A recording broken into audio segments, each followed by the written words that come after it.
Šodien, pirms es sāku, es laikam esmu visneiederīgākā jūsu kompānijā, jo mans šis pētījuma lauks nekā līdz šim nav bijis saistīts ar petroglifiem un arī ar šiem te alu zīmējumiem. Tas mans pētījuma lauks ir 90. gadu tekstilmāksla, un šodienas piemēri arī būs no 90. gadiem. Es pārskatīju 300, kurus es arī pārzinu, un šodien es parādīšu 4 mākslinieku piemērus, un tad es arī šobrīd sākšu. Es sākumā domāju par to, ko tad es arī saprotu ar petroglifiem ārpus arheoloģijas, un ar to arī saprotu ne tikai tādus konkrētus akmens laikmeta zīmējumus, bet arī plašāku šo zīmu sistēmu, līnijas, ritmus, atkārtojums un arī vienkāršotas formas, kas funkcionē kā nozīmes nesēji. Un šodien es mēģināšu jums parādīt, kā šāda zīmju domāšana parādās latviešu mūsdienu tekstilmākslā. Tā. Un, kad Ginta mani uzrunāja šīs konferences sakarā un vaicāja, vai latviešu tekstilmākslā ir sastopami šādi principi, un vai ir kādi šādi pētījumi bijuši, teiksim, līdzīgi kā kādīvam stāstīja, tad es Gintai varēju atbildēt tikai intuitīvi. Un šī intuīcija lielā mērā balstījās uz 1980. gadu un otrās puses un 90. gadu sākuma tekstilmākslas kontekstā, kad līdz ar šo trešo atmodu būtiski aktivizējās interese par latviešu ornamentiem un par zīmēm. Un šajā laikā ornaments arvien biežāk tika uztverts ne tikai kā dekoratīvs raksts, bet arī kā tāda simboliskas, mitoloģiskas vai arī aizsargājošas nozīmes nesējs. Un vienlaikus jāņem vērā, ka daļa šo interpretāciju bija vairāk tādas hipotētiskas nekā zinātniski pierādītas, tomēr tās būtiski ietekmēja mākslinieku attieksmi pret zīmi kā tādu jēgpilnu formu. Un tieši šeit man bija svarīgi arī ieņemt tādu zināmu distanci. Kāpēc distanci? Tāpēc, kad tādu ornamentu, rakstu, zīmju piesātinājums 80. gadu darbos ir milzīgs. Es varu katram autoram pa 2, pa 3 darbiem, bet šīs konferences sakarā un šī pētījuma sakarā es tomēr tiešām ieņēmu tādu zināmu distanci no tradicionālā ornamenta lietojuma tekstilmākslā. Un savukārt, tas jau, ko es minēju, kad īpaši 20. gadsimta otrā pusē ornaments bieži funkcionē kā jau tāda nostiprināta zīmju sistēma. Tas tiek atpazīts, nosaukts un interpretēts jau tādā noteiktā kultūras ietverā. Savukārt, kā es saprotu, un arī šodien tas konferencē apliecinājās, ka alu zīmējumi lielā mērā ir neatšifrēti un atvērti interpretācijai. Un tāpēc mani interesēja paskatīties, kuri mākslinieki šādā veidā ir strādājuši un pamanījuši arī šādu zīmju interpretāciju. Un tad tālāk es jums parādīšu 4 mākslinieku darbus, bet sākšu ar Daigu Štālbergu. Un ar Daigu bija tā, ka patiesībā, kad mēs ar Gintu runājām, tas bija pirmais darbs, kas man iešāvās prātā un likās, jā, tas noteikti kaut kas tāds arī būs. Bet gluži tā nebija. Un, lai precizētu šī darba ieceri, es sazinājos ar Daigu, es viņu uzrunāju, un viņa jau uzreiz ar pirmajiem vārdiem norādīja, ka divdaļīgā darba Agamemnona dārgumi ar apakšnosaukumiem Saules raksti un Mēness zīmes. Iedvesmas avots ir bijis Festos disks, tātad mīnojas laikmeta artefakts ar spirālu veidā organizētu zīmju sistēmu, kur nozīme joprojām nav atšifrēta. Un, manuprāt, šis aspekts ir būtisks, jo mākslinieci apzināti pievēršas nevis konkrētai zīmi nozīmei, bet to vizuālajai struktūrai. Un, kā norādīja pati autora, šīs senās zīmes turpina uzrunāt arī mūsdienu skatītāju, pat tad, ja to sākotnējā nozīme nav zināma. Tad mēs atkal atgriežamies pie tā, ko mēs šodien dzirdējām šeit uz vietas. Bet, manuprāt, te ir būtisks arī cits aspekts, un, ja es skatos no materiāla un arī no tekstila tehnika viedokļa, tad darbs atklāja vēl vienu svarīgu dimensiju, proti Štālbergas tekstīlijas veidots tātad jauktā tehnikā. Viņi ir izmantojusi linu, kokvilnu un arī celulozi. Tātad tie raksti, kas tur ir veidoti, tā ir papīra masa. Un bez tam arī autori ir izstrādājusi tādu mežģīņu tehnikas interpretāciju, kur auduma un papīra laukumi tiek sašūti, kombinēti ar tīkla pinumu, izgriezumiem un slāņojumiem. Lūk, un tāpat es arī nevaru nepieminēt šī darba dimensiju ar gaismas un ēnas klātbūtni, kas ekspozīcijā veido tādu papildus vizuālu slāni un padara kompozīciju mainīgu, arī atkarīgu no apgaismojuma. Lūk, un tieši šādā ziņā es saskatu analogu arī ar alu zīmējumiem, kur attēlu uztvere bija atkarīga no virsmas reljefa un arī no apgaismojuma. Lūk, un tad te nākošais piemērs pilnīgs pretstats. Skaidrīts Lēmans darbos zīme savukārt ieņem centrālo vietu, un tā darbojās gan kā kompozīcijas organizējošs elements, gan kā simboliska vienība. Un jāsaka, ka zīme nav tikai dekoratīvs motīvs, bet veido darba struktūru un nosaka tā uztveri. Lūk, pašu kompozīciju raksturo vienkāršība, skaidra uzbūve, ģeometrizētas formas, kur atkārtojums un ritms organizē virsmu. Bez tam šo struktūrālo pieeju pastiprina atturīga, manuprāt, tāda ziemeļnieciska krāsu palete un arī dabīgie materiāli, tātad vilna, nekrāsotas šķiedras, auklas, kas rada tādu raupju, taktilu virsmu un asociējās arī ar šīm senajām materiālajām praksēm. Un tad šeit arī, protams, es uzrunāju, arī šeit man bija iespēja uzrunāt mākslinieci. Un es noskaidroju, ka ir tātad īpaši nozīmīga savukārt ir rūnu izmantošana. Un tagad jāpiebilst, ka mākslinieci savus darbus publiski nekomentē, bet tādā privātā sarunā viņi norādīja, ka 20. gadsimta 90. gados viņa ir iepazinusies ar rūnām, tātad, kā viņa stāstīja, avīzēs parādījās raksti, žurnālos raksti, un tas ir aizņēmis viņas praktiski visu brīvo laiku, un šī agrīnā ģermāņu rakstības sistēma viņu ir būtiski ieinteresējusi, un kopš tā laika Lēmana apzināti iekļauj rūnu zīmes savos darbos. Un, kas ir ļoti interesanti, ka viņa piešķira tām tādu aizsargājošu un simbolisku funkciju. Man, protams, ir neatbildēts jautājums, uzliekot šo aizsargājošo zīmi, ko viņa aizsargā, vai viņa aizsargā darbu, ideju, sevi, bet to es arī šoreiz nevarēšu pastāstīt.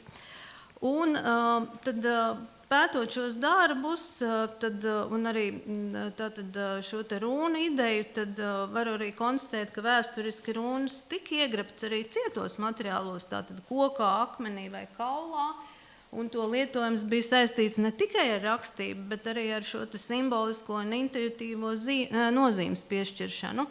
Un arī Lēmans darbos tā darbojas ne tikai kā vizuāls elements, bet kā daļai noslēpta zīmju sistēma, kuras nozīme skatītājiem nav pilnībā pieejama. Un domājot par šo piemēru, man kaut kādā ziņā pat nebija būtiski noskaidrot, vai starp rūnām un petroglifiem pastāv tieša vēsturiska saikne, Šeit svarīgāks man šķita šis zīmes lietojuma princips un tā spēja vienlaikus organizēt to kompozīciju un zīmē darboties kā nozīmes nesējai. Un, jā, tad kā vienā tā otrā gadījumā zīme organizē, es domāju, saistībā ar alu zīmējumiem, zīme organizē virsmu un vienlaikus arī nes šo papildus nozīmi. Lūk, un tad būs trešais piemērs, būs ar vairākiem piemēriem, mūsu mīļā mākslinieca Ieva Krūmiņa. Un šeit ir atkal pilnīgi atšķirīga pieeja zīmju lietojumam tekstilmākslā. Un šeit, sazinoties ar Krūmiņu, viņa diezgan konkrēti norāda, ka petroglifi viņu ir interesējuši, kā estētiska parādība, tomēr viņi to savos darbos neizmanto apzināti un arī neatsaucas uz konkrētiem arheoloģiskiem artefaktiem. Bet tā vietā viņas darbos sastopams zīmes no dažādu kultūru, šīm etnogrāfiskajām tradīcijām. Nu, lūk, un tad tekstildarbs Siena ir apdruka, kur diezgan tieši iedvesmoja mākslinieces iespaidu no Amerikas Indiāņu mākslas muzeja Ņujorkā. Un pēc šīs pieredzes viņas darbos ilgāku laiku parādījās šo mazo cilvēku figūru grupējumi. Es saskaitīju, manuprāt, vairāk kā 10 darbus. To pamatā bija ne tik daudz cilšu mākslas šie te vizuālie tēli, cik muzeja ekspozīcijā lasītie Amerikas pamatiedzīvotāju dziesmu vai tekstu fragmenti par cilvēku kopīgo esību, kā vienotu deju, un pasaules kārtību kā ornamentālu struktūru. Un jāsaka, šāds pasaules redzējums, kā norāda māksliniece, raksturīgs ir ne tikai vienai kultūrai, bet plašāk sastopams dažādās etniskajās tradīcijās. Un blakus darbā Lēni krītošs audums man īpaši uzrunāja ideja par attēlu, kā starpkārtu, starp realitāti un iztēli. Un šeit es atļaušos šo krītošu audumu nosaukt par priekškaru, jo šis priekškars kļūst par metaforu tam, ka cilvēks pasauli uztver caur saviem priekšstatiem. Un šī doma ļauj citādāk paskatīties arī uz alu mākslu zīmējumiem. Tātad zīmējumi tajā nav tikai reāli dzīvnieki uz sienas, bet drīzāk cilvēku domāšanas un iztēles filtrs, pasaules interpretācija attēlā, un tikpat nozīmīgi ir virsma kā vieta, kur šie priekšstati parādās. Mākslinieces gadījumā aizkars, alu zīmējuma gadījumā siena, tātad alus siena vai akmens plakne. Un jebkurā gadījumā, visos gadījumos tā ir telpa, kur materializējās cilvēku domas un simboli. Un šajā ziņā tekstildarbs un alu māksla satiekas idejā par virsmu, kā starpzonu starp redzamo un arī iztēloto. Lūk. Un tad Ievas Krūmiņas vēl viens darbs, kur šodien es arī dzintaru pamanīju, man liekas vismaz 2 referātos. Un tad šis darbs ar nosaukumu Viesis no nākotnes, māksliniece pievēršas baltu kultūras artefaktiem un iekļauj kompozīcijā dažādus arheoloģiskos materiālos sastopamas zīmes. Un viena no tām lielākajām ir šīs sprēslītes gravējumi, arī bronzas piekariņu formas un, protams, arī citi motīvi, kas ir saistīti ar mūsu teritoriju. Un te man gan jāmin, ka šis darbs ir tapis arī izstādes kontekstā, kur tematiskā asa bija Latvijas biomateriāla zinātnieces Ingas Lašenko radītais dzintara dieks un dzintara ceļa stāsts.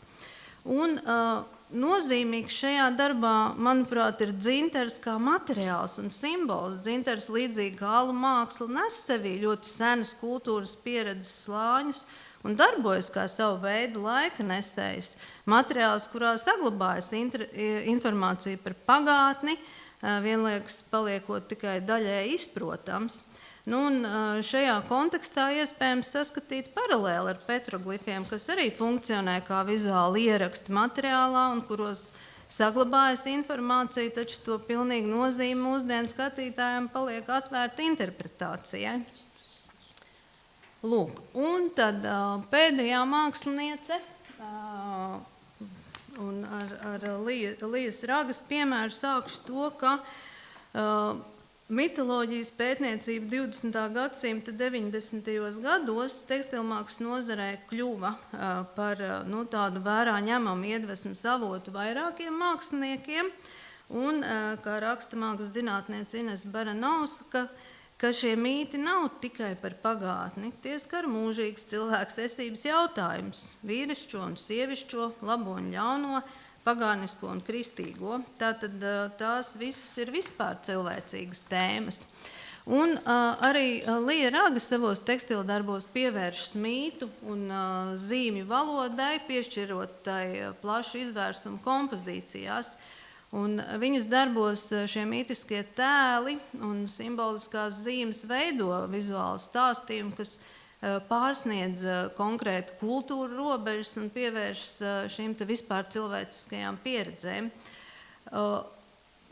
Jā, nenoliekšu, ka šīs mākslinieces darbos saikne ar alu mākslas vizuālo valodu ir saskatāma tiešāk nekā iepriekš aplūkotajos piemēros, sākot ar to, ka kompozīcijās parādās šīs stilizētās dzīvnieku un cilvēku figūras, kas ir veidotas vienkāršotās, kontūrās balstītās formās, kur figūra darbojas nevis kā konkrēts attēls, bet kā zīme.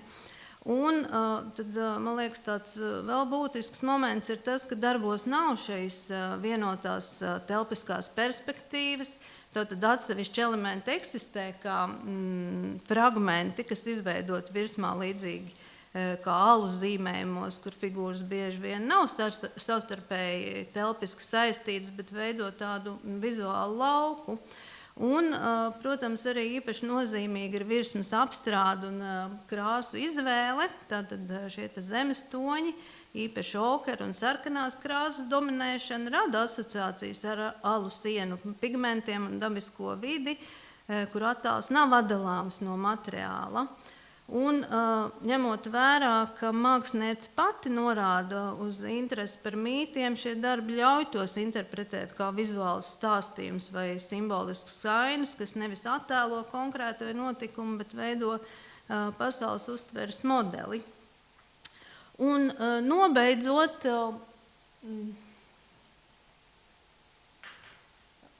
aplūkotie piemēri rāda, ka Latvijas mūsdienu tekstilmākslā senās zīmju valodas atbalstis parādās dažādos veidos. Tās nav tiešas petroglifu kopijas, bet drīzāk izpaužas kā interesi par zīmi, ritmu, atkārtojumu, simbolisku nozīmi un materiālu klātbūtni.